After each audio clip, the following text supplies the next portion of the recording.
Welcome to Catholic Mom Mindset, a daily show where you learn to walk closely with the Holy Spirit so you can live the life God is calling you to. I'm your host, Sterling Jaquith. Let us begin. Be willing to be wrong. I think as Catholics, we really love the word humility, even if we don't love doing it. We know that it's a beautiful tenet of our faith, this idea of being small, of being humble, of wanting to glorify God and not ourselves. I love the litany of humility. But then I think in our attachment to that, we go out into the world and we do things and we allow ourselves to be humble in very specific ways. And then we think, oh, I'm doing a good job because I chose to step into the discomfort of being humble in this way. And it might be letting someone else host a party when you wanted to, or it might be you brought a dish to an event and someone else's dish was more popular and you celebrated them for that, or somebody was like, your dish is amazing, can I get the recipe of that? And you felt this twinge of, ooh, this is my best recipe and I'm always really celebrated for it, so I don't want to give it, but I'm willing to give it, right? So those are just some examples of things that might come up and you are willing to step in the humility of that. But today I want to talk about stepping into the humility of being wrong. I hate being wrong. I do not like being wrong.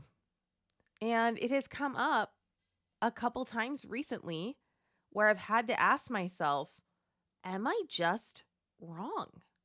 And what was interesting is that it circled back for me to this idea of humility. Because being wrong in and of itself wasn't the problem for me, at least. It was if I was wrong about this, and then I was making it mean something else. About me as a mom, me in business, me in marriage, me about myself. And so I think our human brains, very naturally have this kind of big knee-jerk reaction when we think about being wrong. And I think that's pretty normal. I'm not sure that there's much that we can do about that. I mean, you could spend a lot of time to condition yourself to be a person who's willing to be wrong and learn to recognize the feeling faster. But I think that's one of those things where it's pretty easy to have an initial big reaction to being wrong about something. But I want you to just sit with it and go, ooh, I probably don't care that much about being wrong because I'm willing to step into the humility of being wrong. But behind it will be another reason, something built on pridefulness or fear, or both. So I want you to think about something right now, that a problem that you're trying to solve, or maybe you're trying to get your husband on board with something, or figure something out with schooling and the kids, or figure something out in your business. I feel like those are pretty common. Maybe troubleshooting something with your health. And you have an idea of what the problem is and what the solution should be. Because you haven't asked the question, what if I'm wrong? I mean, we rarely ask ourselves that question. So think about something that you're trying to problem solve and you're feeling frustrated and stuck. That means you think that there's a solution. You think there's something that needs to happen or should be happening and it isn't. Okay? Now I want you to ask yourself, what if you're wrong? And if you were wrong about that, what is your brain making that mean? So if you're trying to troubleshoot something with your kids, you think something's wrong.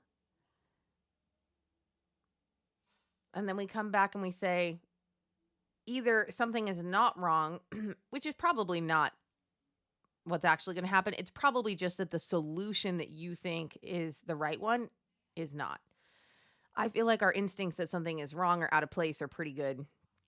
But it's just that what you think should be happening is not the thing that should be happening. It's wrong. And we can measure it. And we would all agree, like if we all saw the data, we'd be like, survey results are in, and actually you are wrong, and we should do this other thing instead. Then ask yourself, what am I making that mean? Am I making it mean that I'm foolish for not knowing how to take care of my body? Let's say you're trying to figure out if you're allergic to something or if your hormones are out of whack. Or maybe you're avoiding the whole thing altogether and so you're telling yourself nothing's wrong. I probably just need a little bit more sleep and some vitamin D. And to accept that you were wrong about that would mean, oh no, there's a real problem in your body. Or, oh no, my doctor isn't the one who's going to fix this for me. Or, oh no, I thought it was a food thing, but actually it's I stare at screens too much thing. Chase it. But the point of this podcast is we are so scared of being wrong because of what we're making that mean. And when we then go back to the idea that we are Catholics and we are willing to step into humility, and if you read that litany of humility, it is a lot. It is a lot of, I hope other people do better than me. I hope other people think highly of other people than me, that I may decrease while the Lord increases. It's a lot of seeing our own nothingness. And I actually like that. I like spending time in humility. What I just noticed is that there are certain areas of my life where I don't want to take that with me, where I don't want to be humble, where I don't want to be wrong. And that's where my pridefulness really flares up. So I wanted to share that with you. I want you to think about how you can grow in humility. And if you're willing to be wrong, and if you are wrong, what does that mean about you? What are you making that mean? Why does that feel scary? What is God trying to teach you there? Thank you so much for listening, and have a blessed day.